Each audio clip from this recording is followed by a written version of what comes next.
away from an unrelated illness, and lockdown was driving me mad. I'd always been a bit paranoid, but being locked inside turned it all up to 11. My home was converted into a makeshift prison, an asylum where I was supposed to be my own caretaker. I didn't have much trouble switching to remote work. I usually worked exclusively with overseas clients anyway, so the only thing that really changed was the software, the chair, and my pre-rendered background. But as days turned to weeks, it became increasingly obvious that I wasn't okay. I'd sleep anywhere from 2 to 12 hours a night, and with no discernible pattern. I'd wake up crying without knowing why. Sometimes I couldn't even open the bathroom door, as I tricked myself into believing there might be someone on the other side. Having lost my dad, I was feeling more mortal than ever. The news, the internet, and the radio were all saying the same thing. Going outside was the end. And at that time in my life, I couldn't handle more death. Everything feels different when you're forced to stay inside. The walls seem closer and your chest tightens. It feels like the air grows thinner, warmer. You can feel your breaths enter your lungs, but they don't sustain you. Your knickknacks and doodads look like souvenirs from a place you can't go back to. A mockery, like notches on a prison wall. Sometimes when I slept, I'd forget what was going on. Waking up, the nightmare would fall on me like a rock, knocking the air out of my lungs. I'd grow increasingly scared of going to sleep, as if that rock would grow heavy enough to crush me.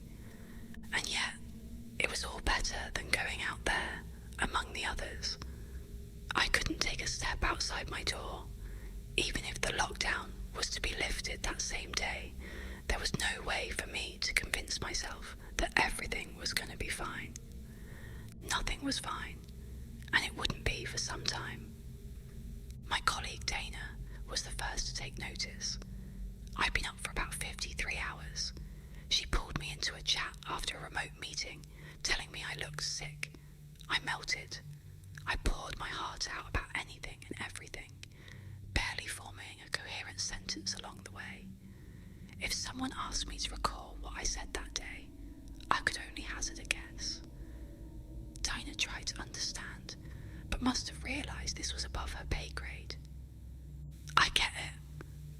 It's a lot right now. It's a lot for all of us, she said. It might be time to talk to someone.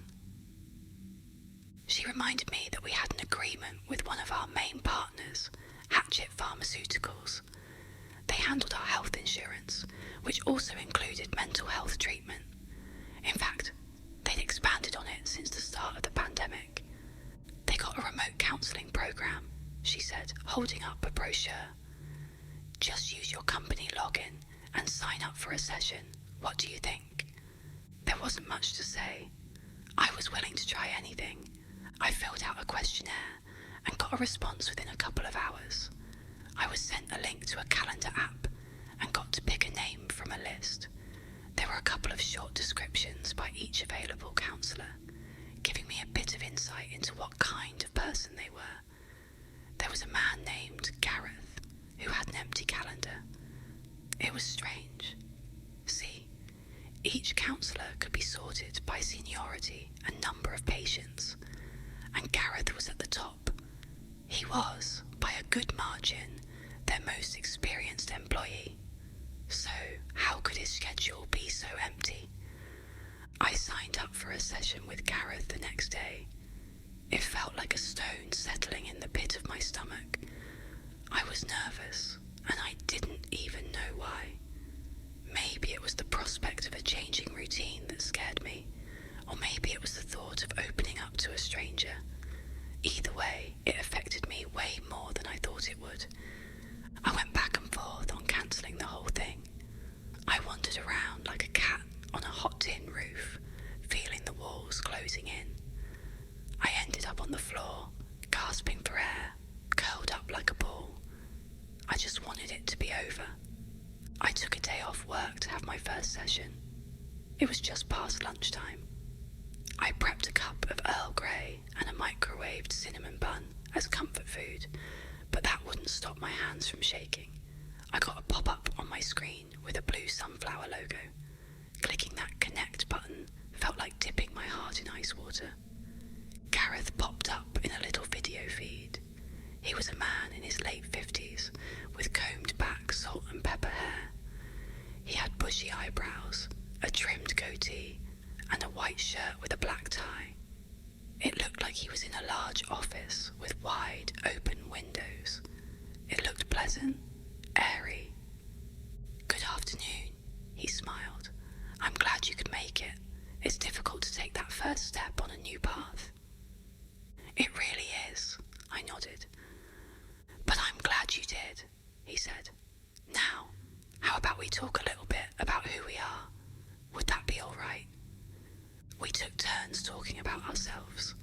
We shared our names, our professions, our age, and a little bit about our families. Gareth was 57 years old and had worked as a mental health professional for 23 years. He had 2 sons who lived in Philadelphia, just like my mom. We spent some time talking about how we'd adapted to the pandemic and how we felt about having to stay inside, wear masks, and the way it affected the way we looked at other people. I barely noticed it, but Gareth had accidentally made me reveal my issues without me even realizing it. He was good, real good. I had told him about how difficult my life felt, that I felt trapped in my own home, but that the outside was even worse. "You're describing it like you're sailing a frying pan on a sea of fire," Gareth said. "Like there's no way out. That must be stressful." He was spot on. It felt hopeless, like spiraling down a black drain, but he just smiled and nodded. "We can work with this." I decided to see Gareth twice a week. I could book any time I wanted. His calendar was wide open. I wanted to ask him about it, but I didn't. There was a part of me who didn't want to get too personal. Gareth seemed nice, but he was also just doing his job. I was asked to sit by an open window during work hours as an exercise, a way to get used to the sounds of the outside world. It was nerve-wracking. Every passing car felt like a freight train, and every stray voice from a passerby felt like a threat. But slowly, day by day, it turned to background noise. And with that, the world started to feel a little bigger. The walls breathed again. Over the next few sessions with Gareth, we tried a couple new exercises, leaving the window open when I slept, leaving the front door unlocked during work hours, and by our 4th session, he asked me to try something new. "About half an hour a day, right before you go to bed, I want you to open your front door," he said. "Stand or sit there, taking in the sounds of the city." That night, I tried it. I opened the front door and sat down. I tried to mentally record everything I saw, one thing at a time. The walkway down the road, the ill-kept playground. I counted the cars, the windows on nearby buildings, the light posts, the parking meters. I put some conscious thought into observing things from a new perspective. But through it all, the one thing that made me want to go back inside was the sight of other people. It wasn't just the threat of a spreading pandemic. People seemed nefarious to me, ill-willed, dark silhouettes roaming about in the night, their wants and halves a mystery. If the news were an indicator of anything, everyone was struggling to make ends meet. Everyone was a potential assailant. At best, they were indifferent. Perhaps I had it all wrong. Maybe it wasn't the virus closing my throat that was the greatest issue. Maybe the real problem had been people all along, looking at the nameless shapes staring at me from the windows across the street. That sentiment felt more true than ever. The more sessions I had with Gareth, the more I realised my priorities were changing. I was letting go of my claustrophobic tendencies, but I couldn't help but to feel threatened by the people around the neighbourhood instead. Gareth seemed very interested in this, asking me to describe my feelings and mapping out my day. It was very deal with my anxieties. I was asked to record my nightmares and worries.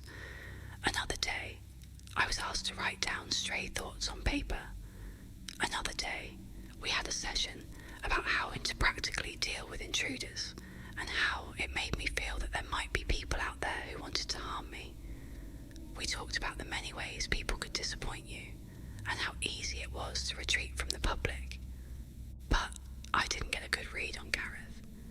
It seemed to me like he wasn't really trying to treat me anymore. The exercises he suggested did little but to zoom in on the worst feelings that lingered in the back of my mind. My anxieties were emphasised, not examined, but one thing that remained was my nightly routine to sit with an open door, looking out over the neighbourhood.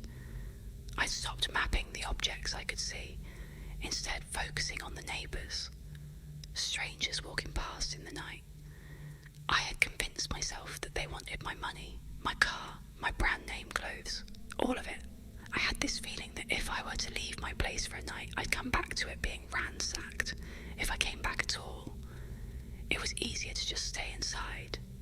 One of those nights, however, I saw something. On the other side of the ruined playground, there were a series of row houses. One of the doors were left wide open. I could see the shape of someone standing in the doorway. I could have sworn they were looking straight at me. They didn't move. Were they trying to figure me out? Was this a warning? Over the next few days, I couldn't stop thinking about this potential. Someone. It's as if I could see them everywhere, and Gareth wasn't helping. He was asking me to describe them, both physical attributes and their actions. It became a bit of a hyperfixation, and I couldn't stop myself from seeing them in the corner of my eye. But the fact was, something was happening out there. I'd see that same person every night, staring at me from across the street. I'd hear footsteps outside at night. Sometimes when I slept, I swear I heard someone messing with my letterbox. It felt ridiculous, and I knew I was exaggerating, but was it really all make-believe? It was a Tuesday when, once again, I logged in to have a session with Gareth. The weather was rough, and some construction work had cut off my high-speed internet. I had to rely on spotty mobile Wi-Fi, and the approaching storm didn't help. Gareth connected, but it took a bit longer than usual. He had the same half smile as always. I noted that he seemed to have good weather, which was a bit of a surprise. I thought he lived in the area. "Mr. Martin," he said, "I'm glad you could join me." I froze. I checked my webcam, making sure it was working properly. The resolution was a bit spotty, but there was no question about it. My face was clear enough. My name is not Martin. Not only should Gareth know that, but he could also see and hear me. It was very strange.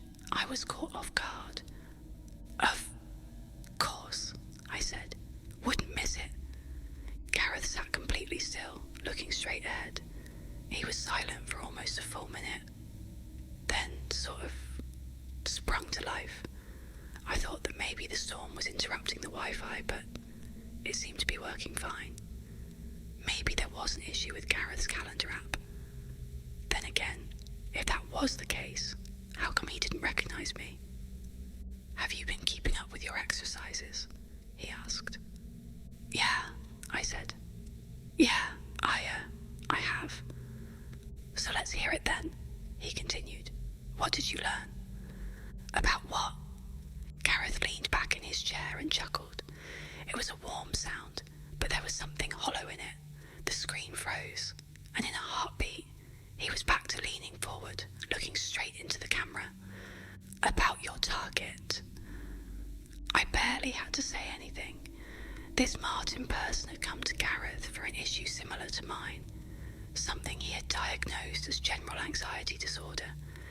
It seemed like Gareth had poked and prodded Martin in a way that focused their issues on an external threat. Other people. A neighbour. I stood up, stepping away from my laptop but leaving the conversation running. I I peered out my living room window. "What do you think I'll do to this neighbour?" I asked. "We talked about this," Gareth responded. I know, I repeated, "but I want to hear what you think." "I'm afraid you might murder them." I looked back at the screen. Gareth just stared straight ahead, not moving a muscle. No emotion, just a matter-of-fact statement. I felt the moisture on my tongue evaporate as something sour crept up my throat. "And what do you think about that, Gareth?" I asked. He didn't blink. A full 20 seconds of silence passed. The only sound I could hear was my own heartbeat. "I think you're going to do what you need to do to heal," he said. "And I want you to heal, Mr. Martin. At any cost, of course." There were a couple of people outside passing by in the night. Someone with a thick coat, another with a trucker cap, one with a backpack, another on their phone, some with their hands in their pockets, someone holding something dark, a gun, a knife. But no one stepped up to my door. No one came knocking.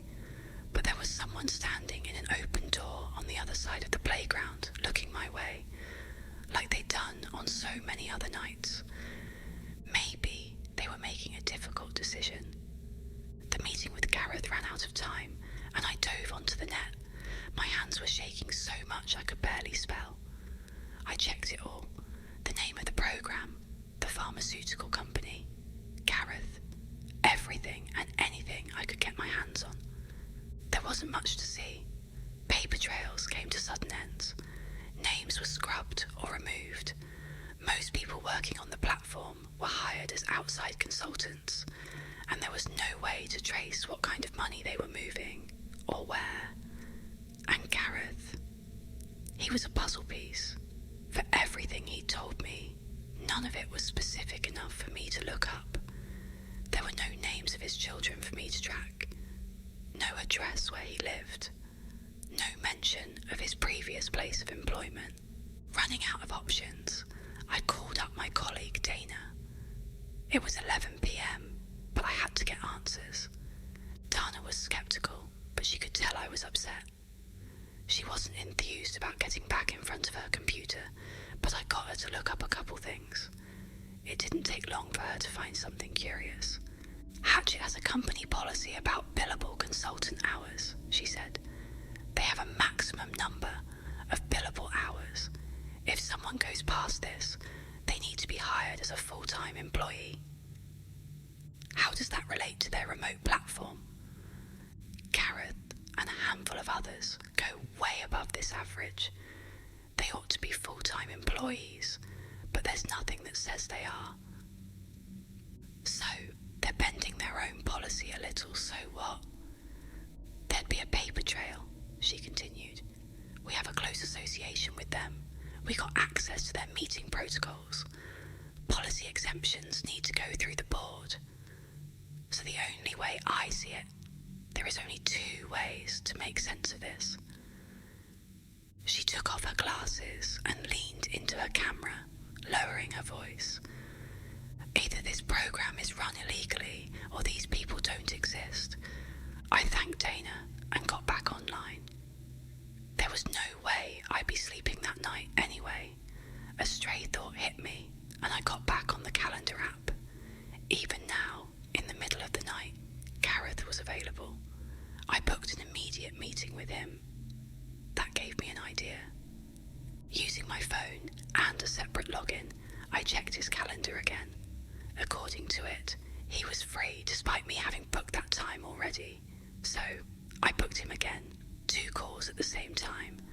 And at the same time, a connect button popped up on my phone. I clicked both buttons at once. Gareth popped up with the same smile as always, sun shining from his open windows.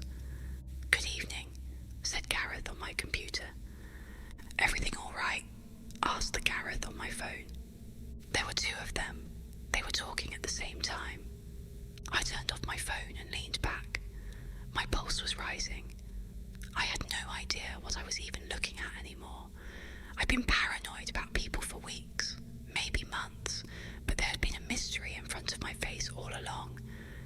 "You're not real, are you?" I asked. "Of course I am," he laughed. "I'm right here." "Is this what you need to discuss? Are you having issues separating fantasy from reality?"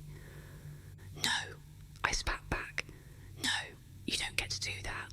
I'm not imagining this."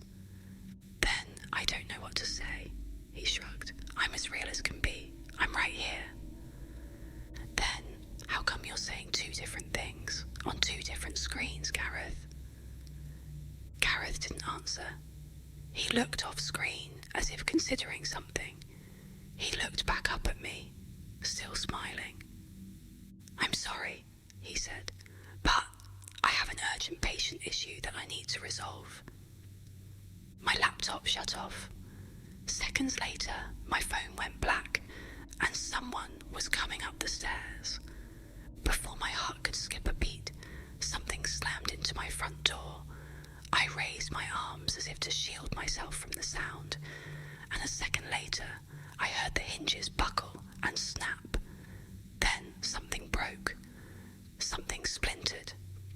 I rushed to my kitchen, passing the entrance. There was someone standing by the broken door. I only saw them in passing, dressed in dark, ill-fitting clothes. I grabbed the first sharp thing I could get a hold of. Armed with a kitchen knife, I backed myself up against the wall, knocking over a few doodads in the window. It was a long way down, but if I had to, I'd rather have a shot at breaking a leg rather than dying. But I couldn't get the damn thing open. A stranger stepped into the hallway, about 6'3", dressed in a navy blue hoodie and a black leather jacket. Leather gloves curled around an honest-to-God machete. A face obscured by a burlap sack with holes poked out around wide-open green eyes. Shoulders heaving with excited breaths. He rushed forward, grabbed one of my kitchen chairs and threw it across the room. It broke against the wall, knocking over a photo. Shattered glass covered the floor. Something whistled past my left shoulder and slammed into the kitchen tap with a metallic clang. It made my ears screech. I steadied myself against the kitchen table, and it was casually tossed aside with a crash. I headed straight for the door. For the first time in months, I didn't consider my anxieties. I had to get out. Then something cold grabbed my neck. Leather gloves. I reached back with my kitchen knife, but lost my footing on the broken glass. I was sent tumbling to the ground, landing hard on my shoulder. I looked up to see a raised machete and those sparkling green eyes. I had to say something. Anything. "Mr. Martin." It was the first thing that came to mind. The machete hung in the air, ready to fall. He hesitated. "You're Mr. Martin. You're speaking with Gareth, right?" There was no response. Just excited, heaving breaths, and a shaking machete frozen in place like a living statue. "He's tricking you. Us. He's tricking us. He's not real, Mr. Martin. He's not real." Something clicked. A heavy boot stepped on my wrist, kicking my knife away. The machete crept closer, cold steel resting on my chin. I felt the warmth leave the tip of my fingers. "I win," a hoarse voice wheezed. "I got you first." "I'm not playing any games, I'm not." For the first time he blinked. He tilted his head. I continued. "I'm not playing, Mr. Martin. You can't be first if I'm not playing." "You were trying to get me first." "No, I wasn't." "You're lying." The tip of the machete pushed into my skin, shaving a couple of hairs and cutting a 2-inch gash across my jaw. Pain like sharp ice spread across my face. Then, a noise. A loud, electronic noise. My phone. It must have come back on. Martin stopped. He was having trouble hiding his glee. He was giggling like a schoolboy. This was funny to him, if anything. "Answer it," he chuckled. "I want them to hear." I took my phone out. It was Dana. "Answer it," he repeated. "Put it on speaker." So I did. Dana's voice came through. Something about what we talked about as well. She had always been the kind of person who couldn't let go of a good mystery. "You got to hear this," she said, going straight into a rant. "I think I got something." I held up the phone for Martin to hear as Dana explained her findings. It turned out the program wasn't supported by our healthcare deal. It was just registered as a support feature, and it was included in the same paperwork. It was never literally spelled out as a health service. Looking into the fine print, it was specified as a technical support feature. "You get it," she laughed. "They're not a mental health care provider. They're hired to handle data collection." "What?" I whispered. "They're gathering data. That's their primary function. Data like mental health problems, stress-related issues, ages, locations, trends, dreams, wants. Or how fast they can get us to kill one another." Dana laughed. I looked up at Martin. He wasn't laughing. The machete pierced my phone as he flicked it across the floor. His eyes sunk. He didn't look as excited anymore. His shoulders slumped with a loud sigh. You're not playing," he wheezed. "No, I'm not." He took his foot off my arm. I could feel the warmth running back into my fingertips. With the casual stroll of someone heading to the supermarket, he headed for the exit. Without looking back, he shared a few parting words. I would have won. Over the next few days, we lost access to the program. Dana and I couldn't do or say anything. Turns out they had baked more than we'd anticipated into the terms of service. It explicitly stated that it was an experimental service and wasn't to be used as a substitute for conventional mental health care. It was all just data collection. Some artificial program meant to get people talking, engaging them and pushing them to tell them more and more and more. Not aiming to help them or guide them, but to get them to return, talk and stay engaged with the platform. And this Martin guy, turns out there was no neighbour with that name. There was, however, a man who'd been found dead in the row house across the street, slashed to pieces and kept in plastic bags in a bathtub. Someone had been squatting there since the beginning of the pandemic. Someone who the neighbours described as a strange man with bright green eyes. I think Gareth was just keeping this murderer engaged, poking him to go further, to do more, and to stay occupied. I don't think it was a conscious decision. It was just algorithms. Oddly enough, I think my paranoid tendencies have eased. As the pandemic came to an end, I figured something as absurd as this whole thing won't happen to the same person twice. No matter what I run into out there, I don't think it's going to be another killer. It's freeing, in a way. If I can survive this, I can survive anything. Unless Mr. Martin thinks I'm ready to play.